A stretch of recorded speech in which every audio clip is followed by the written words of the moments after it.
Hi scholars, hi parents. Recently we starting our new topic and topic is tense. आज हम लोग देखेंगे tense का ही विस्तार। कल हम लोगों ने क्या देखा था? टेंस का इंट्रोडक्शन देखा था और उसके साथ साथ उसकी जो दो चीजें होती है टेंस में, एक होता है टाइम फ्रेम यानी समय खंड जिसे कहते हैं, और एक होता है स्टेटस यानी स्थिति।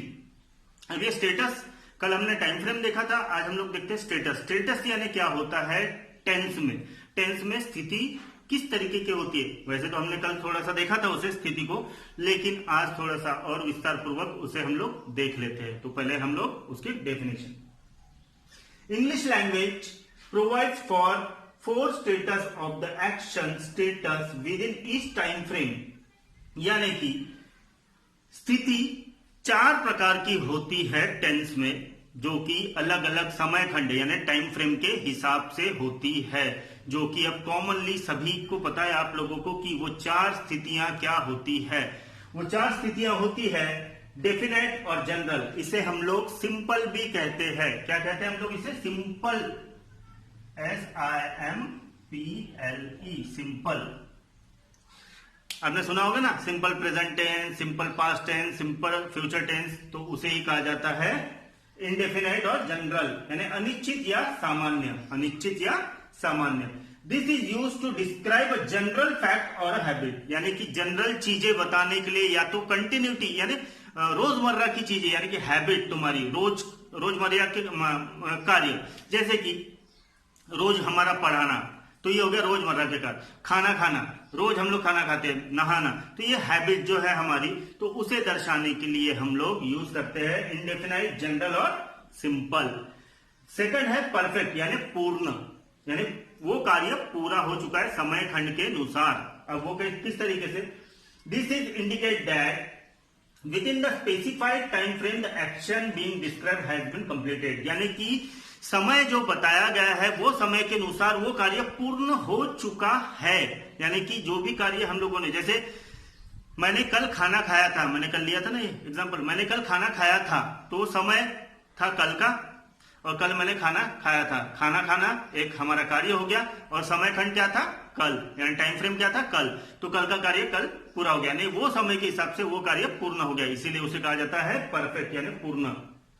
सेकंड कंटिन्यूअस, अपूर्ण यानी कि अधूरा, यानी कि अभी भी वो प्रगति में है, यानी कि कार्यशील है।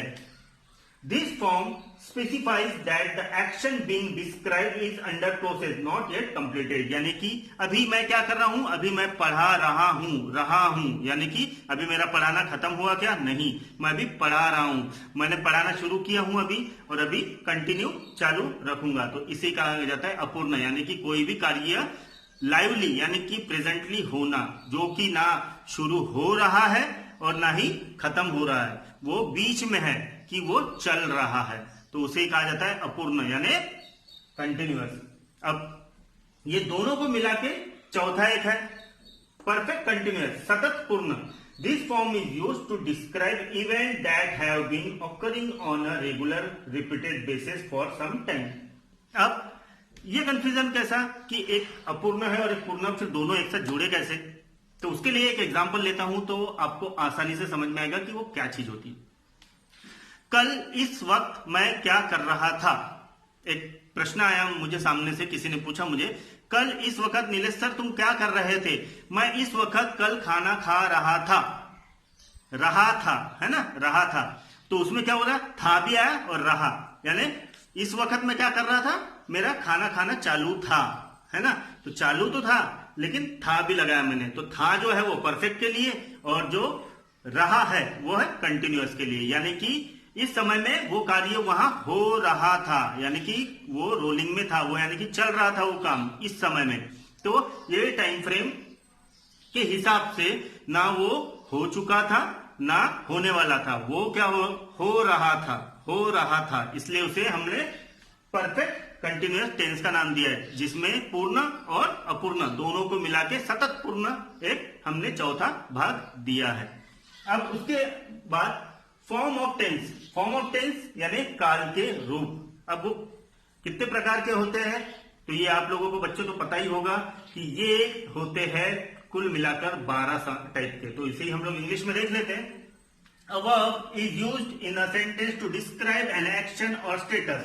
To complete this description, it is important that indicates its connection with the proper time frame and its completion position. यानी कि एक ऐसा वर्ब हम लोग सेंटेंस में लगाएंगे जिससे हम पता कर सके कि वो कार्य होने वाला है, हो रहा है या हो चुका है। वो वर्ब के ऊपर छेड़छाड़, कल मैंने बताया था ना कि वर्ब के साथ छेड़छाड़ कर कर हम वो समय, टाइम फ्रेम और स्टेटस, स्थिति को हम लोग दर्शाते हैं। अब वो किस तरीके से, तो हम लोग देखेंगे। English language has 12 forms. कितने फॉर्म्स? 12 प्रकार होते हैं forms to elaborate the tense of the verb. तो उसमें से क्या होता है, 3 टाइम फ्रेम होते हैं और 4 पोजीशन होती है। अब ये 3 टाइम फ्रेम और 4 पोजीशन किस तरीके से?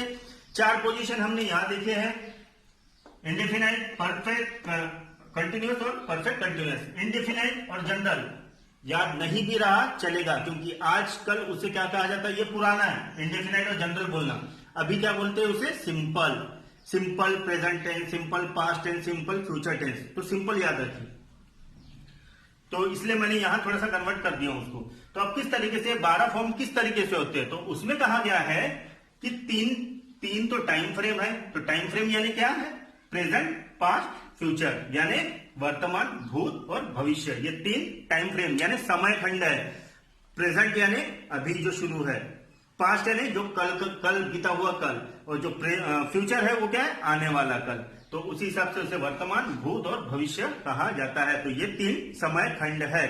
अब ये 3 समय खंड है तो उसके 4 स्थितियां हैं यानी स्टेटस है। अब वो किस तरीके से? Simple, continuous, perfect, perfect continuous, जो हमने यहां देखा ना, तो उसे ही कहा जाता है स्टेटस। उसे ही कहा जाता है स्टेटस यानी स्थिति। क्या स्थिति थी उस समय खंड में, ये कार्य की क्या स्थिति थी, कल तुम ये समय पर क्या कर रहे थे, है ना। तो ये समय जो है वो समय खंड हो गया, और क्या कर रहे थे ये क्या हो गया तुम्हारा? स्टेटस यानी स्थिति। तो हर एक में सेम चीज है, simple continuous, present perfect, simple continuous present perfect, simple continuous present perfect. तीनों समय खंड में। अब मैं यहां थोड़ा सा लिख देता हूं आप लोगों को कि ये हो गया टाइम फ्रेम, ठीक है। शॉर्टकट में लिख रहा हूं लेकिन आप लोगों ने पूरा लिखना है, टाइम फ्रेम। और ये क्या हो गया हमारा? स्टेटस। ये क्या हो गया हमारा? स्टेटस यानी स्थिति। टाइम फ्रेम और स्टेटस। टाइम फ्रेम कितने हमारे? 3, और स्टेटस कितने हैं कुल मिला के? 4। हर एक के 4 4 4 4 4, ठीक है।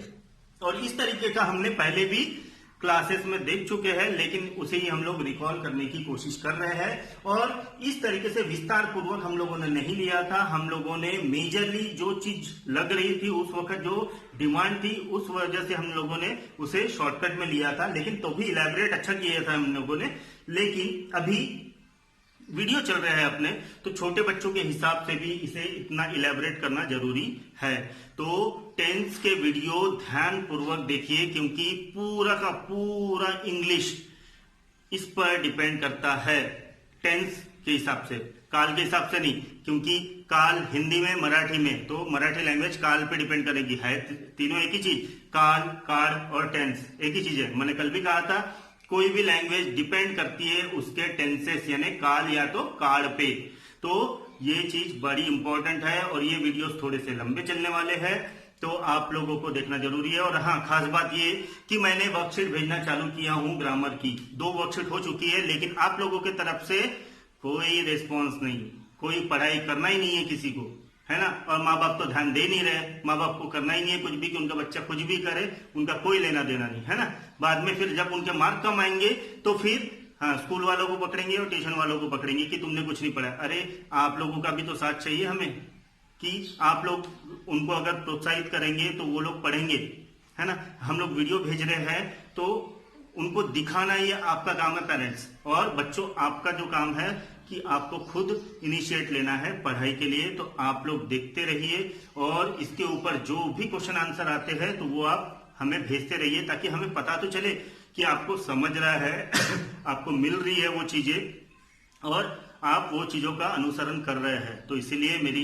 एक ही रिक्वेस्ट है पेरेंट्स और स्टूडेंट दोनों से कि आप लोग प्लीज रिस्पॉन्स दीजिए ताकि हम लोग आपको अच्छे से और गाइड कर सके।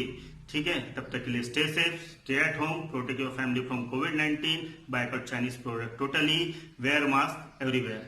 जय हिंद।